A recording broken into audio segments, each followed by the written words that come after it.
Guys, welcome back to AppIQ.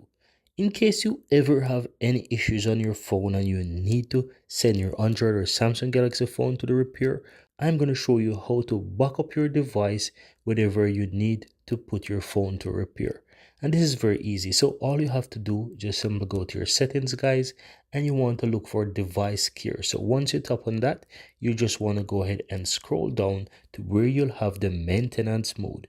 And this is very useful for you to protect your device whenever you have to send it to a repair in order to get your repair done. So once you tap on maintenance mode, it will protect your privacy while your phone is being repaired. So you click on maintenance mode, turn on this maintenance mode. You will see that it requires you to restart to create a log. So you can simply go ahead and do so. If it requires you to do the restart, you will tap on restart.